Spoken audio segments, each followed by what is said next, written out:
Okay, so you want to build a nuclear reactor to power the artificial intelligence revolution.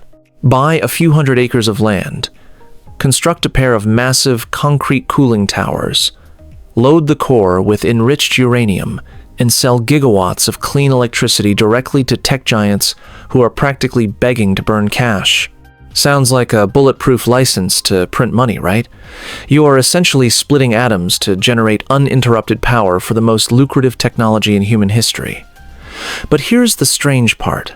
A nuclear power plant is the only commercial business on Earth where fuel is practically free, demand is guaranteed for 60 years, and yet the companies building them keep sliding straight into multi-billion-dollar bankruptcies. And it's also the industry where the richest tech companies in the world, Microsoft, Amazon, and Google, are suddenly stepping in to buy up entire reactor grids just to keep their AI supercomputers from crashing the global power grid.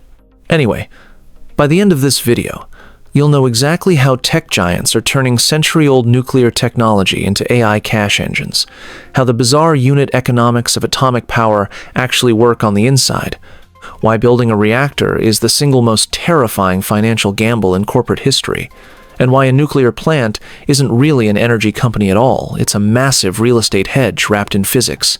To understand why Microsoft just signed a 20-year deal to restart the infamous 3 Mile Island nuclear plant, you have to look at the absurd energy reality of modern artificial intelligence. A single standard Google search draws roughly 0.3 watt-hours of electricity, and the latest generation of efficient AI models now uses a comparable amount of energy per query, according to recent industry data.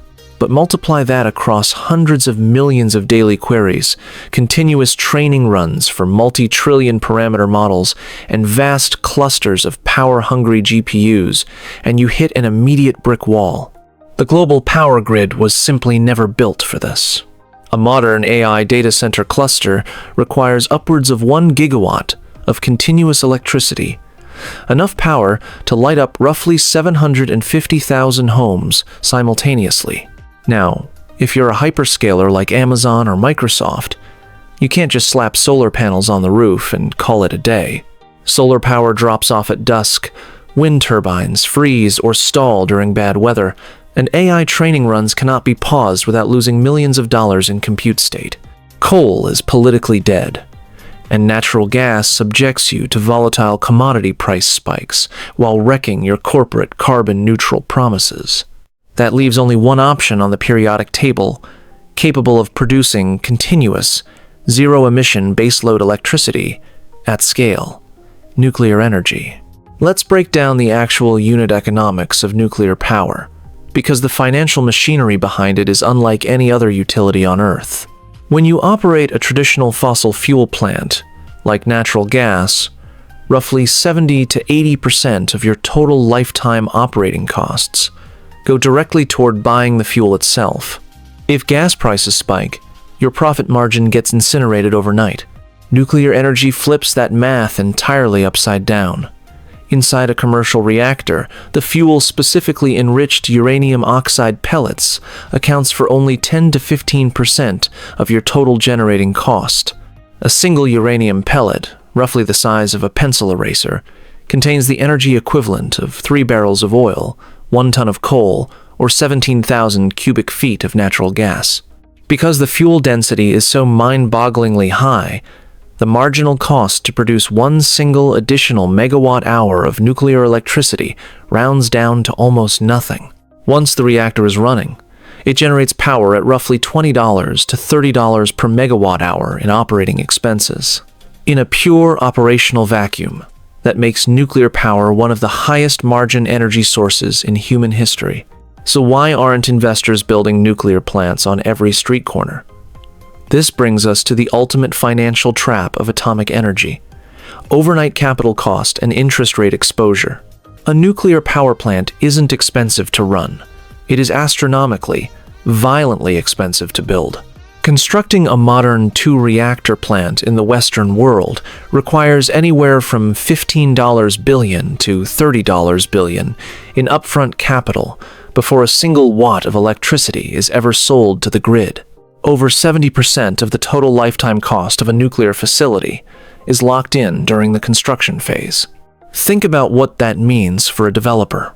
You are borrowing billions of dollars at commercial interest rates, spending 10 to 15 years navigating regulatory approvals, engineering delays, and specialized supply chain shortages, all while accumulating hundreds of millions of dollars in interest expense every single year without a dime of incoming revenue. It's the exact reason why Westinghouse, the iconic American nuclear pioneer, was forced into Chapter 11 bankruptcy in 2017 after massive cost overruns on its Vogtle plant in Georgia shattered its corporate balance sheet. This is where big tech enters the equation, completely rewriting the rules of utility finance.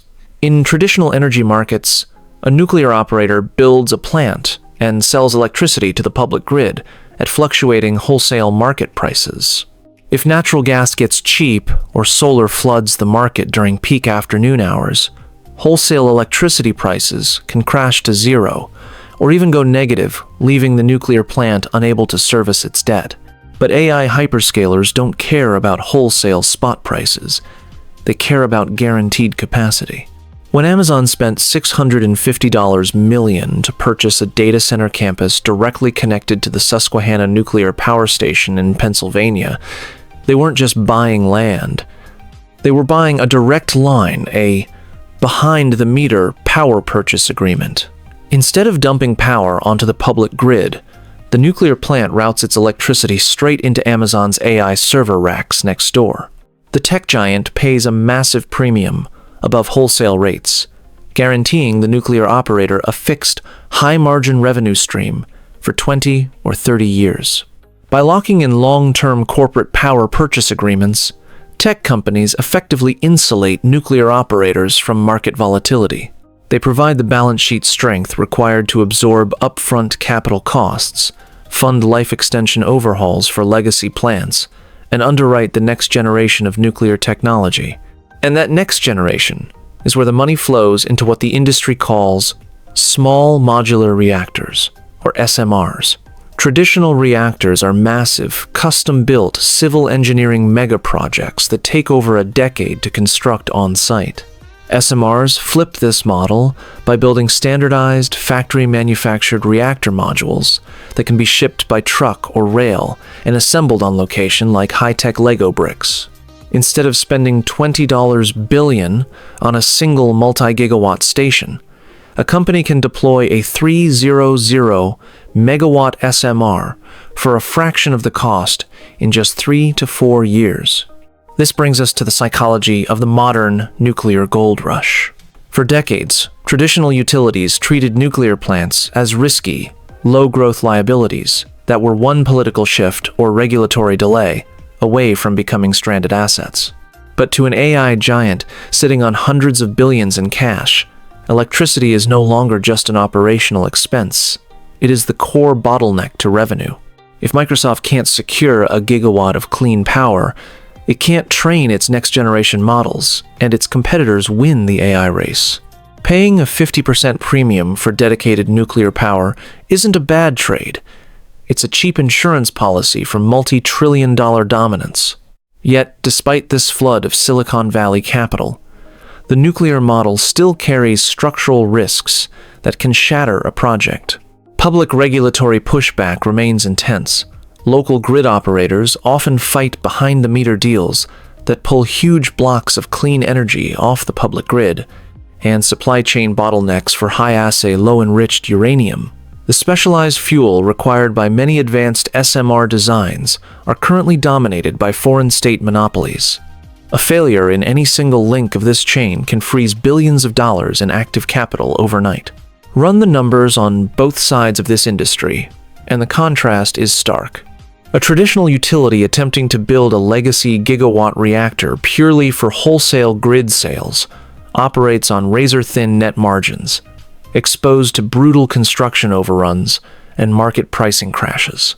But a modern nuclear asset tied directly to a tech giant's AI infrastructure operates as a high-margin, cash-generating utility fortress pulling in stable, long-term returns while powering the infrastructure of the future.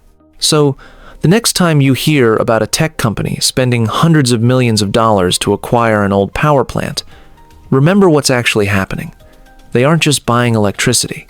They are securing the physical atoms required to run the digital universe, buying up the rarest, most reliable power source on Earth, to ensure that when the AI revolution accelerates, their servers never go dark.